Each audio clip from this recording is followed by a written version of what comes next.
한 주간 동안 평안하셨습니까? 예, 주님의 재림을 기다리라 이런 제목으로 하나님 말씀을 재상고하고자 합니다. 제목을 한번 따라서 봅시다. 주님의 재림을 기다리라. 예, 예수님 재림이란 다시 오심, coming again, 다시 오심을 의미합니다. 우리가 이미 2000년 전에 이 땅에 구속을 성취하시기 위해서 하나님이신 예수님이 인간의 몸을 입고 이 땅에 초림하셨습니다. 초림. 예수님의 초림은 곧 하나님 나라의 시작을 알리는 것인데요. 이 하나님 나라가 이제 완성이 되면, 즉 예수 그리스도께서 다시 오시면, 재림하시면 이제 하나님 나라가 완성이 될 것입니다. 시작하신 하나님께서 반드시 완성하신다는 것. 예수 그리스도의 그 재림이 무려 초림보다도 한 3배 이상 성경에 예언됐음에도 불구하고 말세 성도들이 다 주님의 재림을 잘 준비하지 못할 것 같아서 예수님께서 주님의 재림을 기다리고 사모하고 예비, 즉 준비하라는 거예요. 언제 예수님이 재림하시더라도 아멘, 주 예수여 어서 오시옵소서 이렇게 고백할 수 있고 담대하게 나설 수 있는 그런 상태. 주님의 재림을 준비하지 않은 사람이라면 굉장히 당황할 것 같아요. 갑자기 오신다고 했으니까 예수님께서 우리 평소의 삶이 늘 예수님의 재림을 사모하고 준비하는 삶이 되어야 할 것입니다. 저는 개인적으로 제가 살아있는 동안에 예수님이 재림하기를 간절히 고대하고 앞으로 한 10년 후에 예수님이 재림하셨으면 좋겠다, 그런 생각을 합니다. 그건 주관적인 생각이기 때문에 말할 수는 없지만 개인적으로 그렇게 생각한다. 앞으로 한 10년 후면 예수님이 재림하시면 참 좋겠다. 또 시대를 봐도 예수님의 재림이 멀리 있을 것 같지가 않아요. 너무 소위 큰 위대한 심판의 사건, 예수님이 오신다는 것은 성도에게 구원이지만 이 세상에 대해서는 심판인데, 심판의 원인은 죄의 관영함이고, 우리가 듣고 배운 대로 노아의 홍수 심판 때나 그 다음에는 소돔 고모라의 심판 직전이나 오늘 지금 이 시대나 다를 게가 없단 말이에요. 그러니까 이 심판의 전야라고 할까요? 이런 상황이 도래하게 됐습니다. 다만 우리가 참 하나님 앞에 잘 준비하고 있지 못한 것, 여전히 부패성을 가지고 육체와의 싸움을 싸우고 있는 것, 이런 것들에 대해서는 너무나 안타깝고, 우리 안에 내주에 계시는 성령님의 인도를 따라 정말 하나님이 기뻐하시는 그런 종들의 삶을 산다면 칭찬받고 그 상이 클 것이라고 성경은 말씀하고 있죠. 자, 여기 오늘 본문에서는 3개의 메인 아이디어가 있는데, 첫째는 주님의 재림을 기다리라는 것, 두 번째는 예수님께서 불을 땅에 던지러 오셨다는 것, 49절 53절까지, 마지막 54절 59절까지는 시대를 분별하고 죄를 회개하라는, 시대를 분별, 즉 천기를 분별할 줄 알면서 이 시대의 징조, 시대를 분별하지 못하느냐고 책망하면서 시대를 분별하고 철저히 죄를 회개할 것을 권고합니다. 그 첫 번째가 주님의 재림을 기다리라고 했는데, 어떻게 기다리라고 했는가 하면 허리에 띠를 띠고 등불을 밝히고 있으라는 거예요. 허리에 띠를 띈다는 것은 유대인들의 개념이기 때문에 좀 이해하기 어렵지만, 옛날 우리 시골에서도 치마 입은 사람이 일하려면 허리띠를 묶잖아요. 단단하게. 거추장스러우니까 말이죠. 털고 가다가 치마가 탈곡기에 들어가면 죽는다고. 이거 단정하게 하는 거죠. 말하자면 자기를 단속하고 근신하는 생활, 이게 허리를 띠는 생활. 근신은 삼가 조심의 의미입니다. 방종방탕 생활하지 말고 자기를 단속하고 삼가 조심하는 생활하라는 거. 아무리 풍성하게 우리가 누리는 시대지만 이 방종방탕해서는 안 된다는 말. 그다음에 등불을 밝히고 있으라는 것은 뭐 주관적인 해석도 있습니다만 유대인들의 그 풍습을 이해하지 않으면 얼른 이해하기가 어렵죠. 유대인들의 그 혼인 잔치는 밤에 이루어집니다. 밤에 이루어지니까 당연히 등불을 켜고 있어야 될 거 아니에요. 그래서 이 동일한 평행 구절인 마태복음 25장에는 신랑과 열처녀, 신랑과 처녀의 비유를 말씀하지만 여기는 주인과 종으로 대체되었을 뿐 등불을 준비하라는 것. 밤에 이 신랑과 함께 그 신랑의 친구들이 신부집을 오는 모양이에요. 그 신부집에 왔는데 다 잠자고 있으면 되겠냐는 거예요. 신부와 들러리들이 다 이 등과 여분의 기름을 준비하고 신랑을 맞아야 되겠는데 다 잠자고 있다면 그건 부끄러운 일이요. 기름 준비를 잘하는 지혜로운 다섯 처녀와 기름 준비를 잘 못한 미련한 다섯 처녀가 마태복음 25장에는 등장하는데 이 기름 준비를 잘 못한 사람은 불신자인가? 거기에 대한 학자들의 견해가 또 나뉩니다.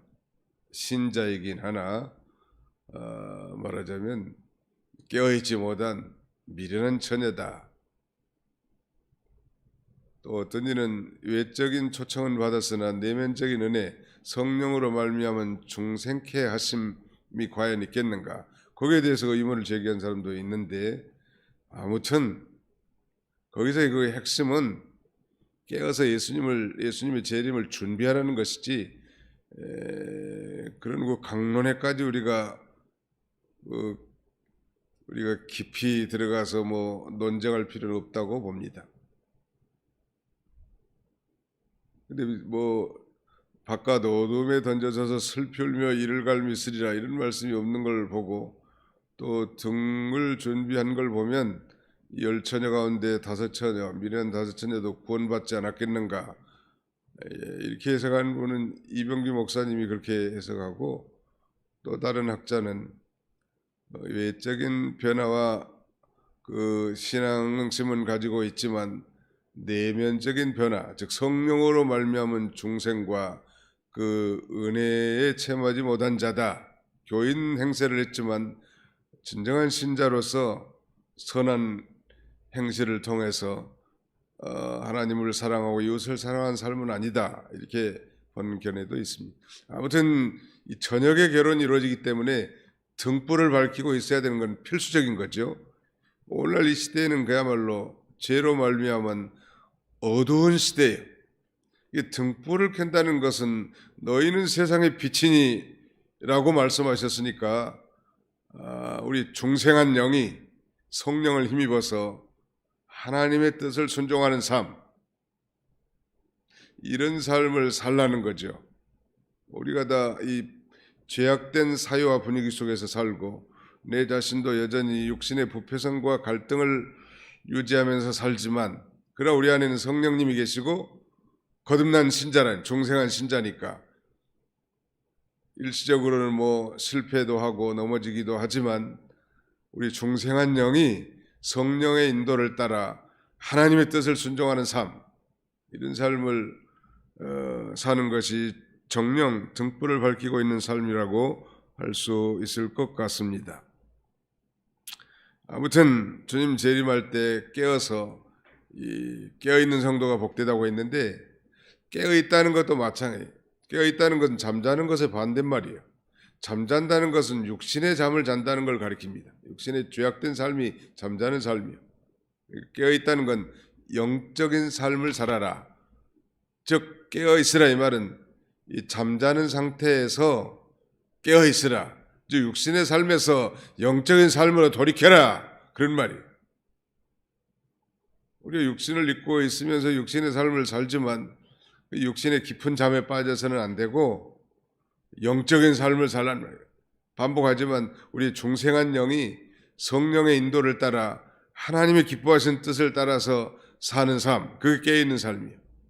잠자는 삶은 중생은 했지만 여전히 육신의 부패성을 따라 자기 욕심과 쾌락을 따라 사는 삶, 이게 잠자는 삶이에요. 살아있으나 죽은 자란 말. 그런 자는 복이 있다 말씀하지 않으셨죠. 예수님의 재림은 39절로 40절까지는 도둑같이 오신다는, 우리가 예수님 재림이 언제 올지 모르기 때문에 항상 예비하고 있어야 된다는 걸 우리 가르쳐주고, 그러므로 지혜롭고 진실한 청지기가 되라는 거예요. 이런 자에게 하나님의 큰 상급이 예비되어 있을 거라고 약속하고 있고요.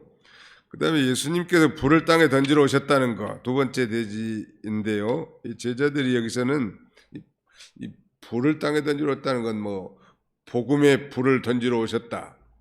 즉 예수님의 오심은 곧 천국 하나님 나라의 시작이라고 했죠. 전도와 복음 선교를 통하여 하나님 나라가 확장되어 나가는 이 복음의 불이 던져진 것을 가리키고요. 문맥적으로는 큰 고난과 환난을 가리킵니다. 왜냐하면 예수님께서 그렇게 말씀하셨거든요. 49절에 보세요. 내가 불을 땅에 던지러 왔노니 이 불이 이미 붙었으면 내가 무엇을 원하리요. 이 불은 이제 성령 강림으로 말미암아 복음의 불이 훨훨 타오르기 전이거든. 지금은 오순절 성령이 강림하시면 이 불이 훨훨 타오르게 될 텐데, 그때까지 예수님은 50절 같이 읽습니다. 50절 시작. 나는 받을 세례가 있으니 그것이 이루어지기까지 나의 답답함이 어떠하겠느냐. 예수님이 받을 세례가 있다네. 여기서 세례는 예수님의 받으실 말하자면 십자가의 고난을 가리킵니다. 이런 걸 이상하게 예수님이 또 무슨 특별한 세례를 받지 않았냐 이런 말을 한다면 그건 전혀 언어 도단이에요. 예수님이 하나님이시지만 여전히 육신을 입고 있기 때문에 자신은 죽으러 오셨지만 정말 죽기 전까지의 모든 고난과 십자가의 피 흘리심의 고통은 이루 말할 수 없는데, 육신적으로 그걸 생각한다면 얼마나 마음이 고민이 되겠냐는 말이에요. 그걸 토로하고 있는 것입니다. 나의 답답함이 어떠하겠느냐. 참 사람이 자기 죽을 날을 모르니까 그래도 감사할 일이지, 언제 자기가 죽을 것을 안다면 고통스러울 것 같아요. 하나님이 모르게 하실 일은 모르게 감춰둔 것이 좋은 것 같아요. 예수님의 재림도 마찬가지잖아요. 언제 재림할 줄 안다면 내내 놀다가 쾌락을 즐기다가 재림 직전에나 아마 흉내나 내지 않겠는가. 하나님이 모르게 하신 건 그저 모르는 것 같이 나가야지, 억지로 그것을 자기가 꿰맞추려고 하는 것은 옳지 않다는 것. 예수님께서 세상에 화평을 주러 오신 것이 아니라 분쟁케 하러 오셨다고. 이건 참 안 믿는 사람이 보면 크게 오해할 소지가 있죠. 왜냐하면 예수님은 화평의 왕, 평화의 왕으로 오셨는데, 그것은 바로 예수님을 믿고 하나님과의 올바른 관계 속에서 이루어진 화평이지 불신자들의 소위 인본주의적 화평이 아니라는 것, 이걸 우리에게 가르쳐주는 것입니다. 그러니까 하나님과의 우리 집안에도 하나님과의 관계가 바로 된 사람이 있고 하나님 관계가 바로 되지 못한 사람이 있는데, 이들이 주장하는 평화는 서로 상충될 수밖에 없는 거죠. 아무 사람은 다 인본주의적인 것만 생각하는 거지, 예수 그리스도를 믿고 하나님과의 관계가 바로 된 사람은 하나님이 주시는 화평, 평강의 세계에 살지만, 안 믿는 사람들 정치가들은 다 그 인본주의적 평화를 주장하는, 교황이 주장하는 평화도 일종의 인본주의적 평화예요.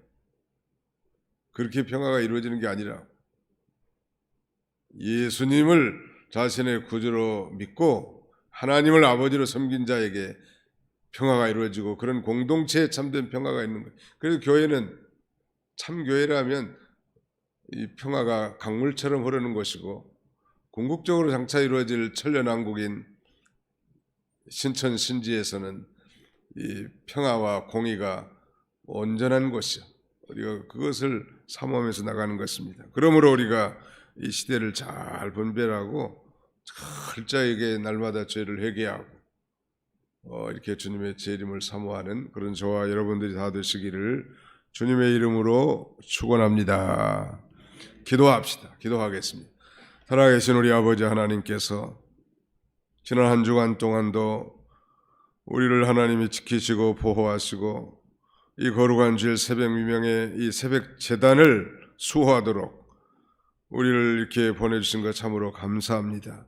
우리 자신들을 위해서도 기도하게 되겠지만 우리 도봉교회와 더 나아가서는 이 총회와 하나님의 나라를 위해서도 기도할 수 있는 하나님의 귀한 종들 다 되도록 하나님께서 은총을 나눠주시기를 간절히 바라옵곤 합니다. 이제 예수님의 재림이 성큼 다가온 것을 예수 믿는 삼척동자라도 다 알 만큼 이렇게 번연한 세상이 됐음에도 불구하고 여전히 잠자고 참으로 깨어있지 못하는 어리석은 그런 삶을 살지 않게 해주시고 우리의 힘으로 할 수 없지만 하나님의 도우심으로 우리의 중생한 영이 성령을 힘입어 정말로 하나님이 기뻐하신 뜻이 무엇인지를 날마다 찾아 순종함으로 언제 주님이 재림하더라도 깨어서 주님을 기쁨으로 영접할 수 있는 그런 저희들이 다 되도록 도와주시옵소서. 늘 깨어 기도하는 자에게 주님의 이 재림을 준비할 수 있겠사오니 깨어서 주님의 재림을 잘 준비하고 이 복음을 전파할 뿐만 아니라 복음을 전파하면서 당하는 이 예수님의 이 고난의 세례처럼 우리에게도 이 고난이 닥쳐온 줄 알고 그 고난을 잘 감내해 나갈 수 있는 그런 저희들 되도록 축복하여 주시옵소서. 오늘 우리가 하나님 앞에 드린 예배가 형식적인 예배가 되지 않게 하시며 하나님의 임재와 영광이 충만한 예배가 되게 하시고 우리의 마음과 정성과 뜻과 힘과 모든 물질을 하나님 앞에 드려 나의 주인은 하나님이심을 고백하고 나의 왕이 우리 주님이심을 고백함으로 말미암아 당당하게 이 세상을 발로 밟고 승리하며 살아갈 수 있는 믿음의 사람들이 다 되도록 하나님이 축복해 주시옵소서. 오늘 저녁토록 우리가 드린 예배를 통하여 하나님 홀로 영광 받아 주시길 원하옵고 예수님의 이름으로 기도하옵나이다. 아멘.